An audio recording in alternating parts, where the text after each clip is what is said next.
সবাই বলে যে মন যেটা চায় সেটাই তুমি শুনো। জগৎ আমাদেরকে শেখায় মন যেটা তোমার বলে সেটাই তুমি করো, কিন্তু বাইবেল আমাদের সেটা বলে না। আমি কি করব, আমি কিছু বুঝতে পারছি না। আমি চিন্তায় আছি, আমি এত টেনশনের মধ্যে আছি। কি করলে আমার ভালো হবে, কোনটা ডিসিশন নিলে আমার ভালো হবে, আমি কিছু বুঝতে পারছি না। মন যেটা চায় সেটা আমি করব না আমি কি করব, আমি কিছু বুঝতে পারছি না যে কোনটা করলে আমার জন্য ভালো হবে। আর আমি মনের ইচ্ছাকে পূর্ণ করলে বা মনের কথা শুনলে কি সেটাকে ঠিক আমার জন্য কি করব কিছু বুঝতে পারছি না। আরে ভাই, তোমার কি হয়েছে? তুমি এত চিন্তিতর মধ্যে আছো, এত চিন্তার মধ্যে আছো, তোমার সমস্যাটা কি আমাকে বলো, আমি তোমার কিছু সাহায্য করতে পারি, আমাকে বলো বলে। আরে ভাই, আমি কি বলবো, মানে এত চিন্তার মধ্যে আছি আর এত টেনশনের মধ্যে আছি। মানে এই সময় আমি কি করলে আমার ভালো হবে, কোন ডিসিশনটা নিলে আমার জন্য ভালো হবে, আমার মন যেটা চায় সেটা আমি করব না কি করবো কিছু বুঝতে পারছি না। তুমি আমাকে কিছু বলো।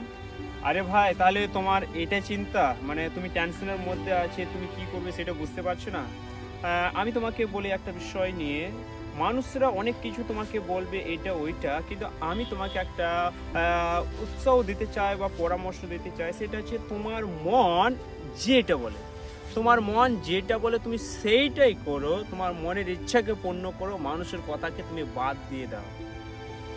হ্যাঁ, সেটা তো খুব ভালো বিষয় তুমি বলেছো, কারণ মানুষরা অনেকে অনেক কিছু বলবে।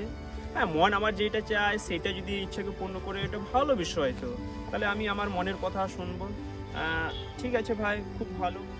সেই ভাইটা তো আমাকে বললো যে যেটা মন চায় আমি সেটাই করব, মানুষরা কি বলছে না বলছে সেটা আমি শুনবো। না, আমার মনে হয় কিছু না কিছু আমার একটা খারাপ বিষয় আসছে, কিছু না কিছু আমার মনে হয় এটা ডিসিশন নেওয়াটা ভালো না।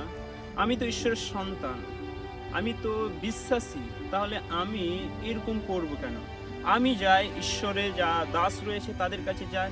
আমার মনে হয় ভিকুলাল ব্রাদার রয়েছে, আমি তার কাছে যাই, তার কাছে গিয়ে আমি সেই বিষয় নিয়ে কথা বলে হয়তো সে আমাকে কিছু পরামর্শ দেবে। আমি ভিকুলাল ব্রাদার কাছে যাই, ভালো হবে। জয় যিশু ব্রাদার, জয় যিশু ব্রাদার। ইয়েস ব্রাদার, বলো কেমন আছো? আমি কি আর বলবো, আপাতত ভালো আছি, কিন্তু আমি একটা টেনশনে আছি, আমি একটা চিন্তায় আছি। আমি কি করব আমি কিছু বুঝতে পারছি না। আমি এই সময় মানে সিদ্ধান্ত নিতে পারছি না কোনটা আমি নিলে আমার ভালো হবে। অনেকে আমাকে বলছে মন যেটা চায় সেটা তুমি ইচ্ছেকে পূর্ণ করো, তাহলে আমি কি করব? ব্রাদার, তুমি আমাকে বলো আমি কি করব। আচ্ছা ব্রাদার, তোমার এটা হচ্ছে সমস্যা, মানে এই সময় তুমি ডিসিশন নিতে পারছো না, মানে তোমার কোনটা ডিসিশন নিলে তোমার ভালো হবে। আর যেহেতু অনেকে তোমাকে বলছে যে মন যেটা চায় সেটাই তুমি করো, আর সেটা নিয়ে তুমি চিন্তায় আছো, আমার কাছে এসেছো, খুব ভালো করেছো। আর আমি তোমাকে এবং যতজন ইউথরা রয়েছে আমি তাদেরকে বলতে চাই এবং তাদেরকে আমি উৎসাহ দিতে চাই যে এই বিষয় নিয়ে, যে আমরা অনেকেই আছি যারা ইউথ আছি, হয়তো আমাদের মধ্যেও এরকম অনেক রকমের চিন্তার মধ্যে আছি যে আমাদের এই সময় কোনটা ডিসিশন নিলে ভালো হবে। কারণ আমরা অনেক সময় আমরা চিন্তা করি যেটা মন আমার চায় সেটাকে আমি পূর্ণ করব, না আমি ঈশ্বরের দাস হয়ে বা আমি ঈশ্বরের সন্তান হয়ে আমি ঈশ্বরের কথা শুনব। প্রত্যেক ইউথদেরকে আমি আজকে এনকারেজ করতে চাই, উৎসাহ দিতে চাই। আপনারা অনেকে অন্যান্যদের কাছে গিয়েছেন, সবাই বলে যে মন যেটা চায় সেটাই তুমি শুনো।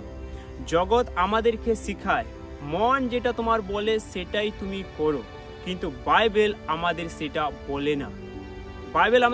বলে না। কারণ ঈশ্বর আমাদেরকে জগৎ থেকে আলাদা করে রেখেছে, আর সেই জন্য আমরা জগতের মতন জীবন যাপন করি না। আমরা জগৎ থেকে আলাদা, আমরা ডিফারেন্স। সেই জন্য আপনি ঈশ্বরের সন্তান হয়ে, আমি ঈশ্বরের সন্তান হয়ে বা ঈশ্বরের দাস হয়ে আমি তোমাদেরকে উৎসাহ দিতে চাই যে ঈশ্বর আমাদেরকে পবিত্র আত্মা দিয়েছে।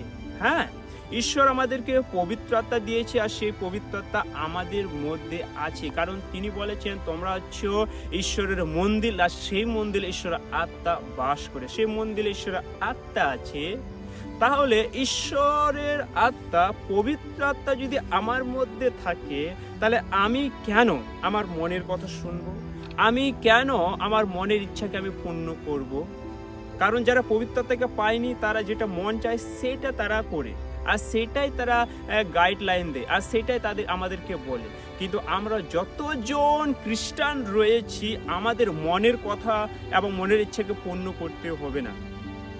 পবিত্র আত্মা আমরা পেয়েছি, আর সেই পবিত্র আত্মা আমাদেরকে সাহায্য করবে, তিনি আমাদেরকে পরিচালনা করবে এবং তিনি আমাদেরকে সাহায্য করবে এবং তিনি আমাদেরকে সঠিক সিদ্ধান্ত নিতে সাহায্য করবে। তো সেই জন্য আপনি নিজের কথা না, পবিত্র আত্মার কথা শুনুন। তাহলে আপনাদের অনেকে প্রশ্ন থাকবে যে আমি কিভাবে পবিত্র আত্মার কথা শুনতে পারবো, বা পবিত্র আত্মা আমাকে কিভাবে গাইড করবে? ঈশ্বর সন্তানরা, সমর্পণ করুন, ঈশ্বরের কাছে নিজেকে সমর্পণ করুন, আপনারা প্রার্থনা করুন ঈশ্বরের কাছে, এবং আপনি যখন সমর্পণ করবেন নিজেকে এবং যখন পবিত্র আত্মাকে কাজ করতে দেবেন, তখন পবিত্র আত্মা আপনার মধ্যে কাজ করবে, আপনাদেরকে পরিচালনা করবে এবং সঠিক গাইডলাইন আপনাদেরকে দেবে এবং সঠিক পথ আপনাদেরকে বেছে নিতে তিনি সাহায্য করবে। সেই জন্য আমরা অনেক সময় চিন্তা আছি কোন ডিসিশন আমরা নিলে ভালো হবে।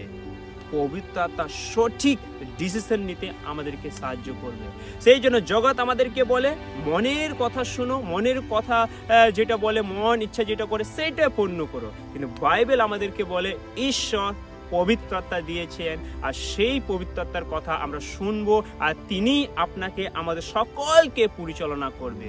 সেই জন্য ঈশ্বর সন্তানরা, আমি বিশ্বাস করি আপনারা প্রত্যেকে যারা মনের ইচ্ছাকে পূর্ণ করছিলেন অনেক দিন ধরে, কিন্তু আজকে জানতে পেরেছেন যে আমাদের ইচ্ছা নয়, আমাদেরকে কি ঈশ্বরের ইচ্ছাকে পূর্ণ করতে হবে, আর সেই ইচ্ছা কি আমাদেরকে সাহায্য করবে? পবিত্র আত্মা। আমি বিশ্বাস করি আপনি বুঝতে পেরেছেন।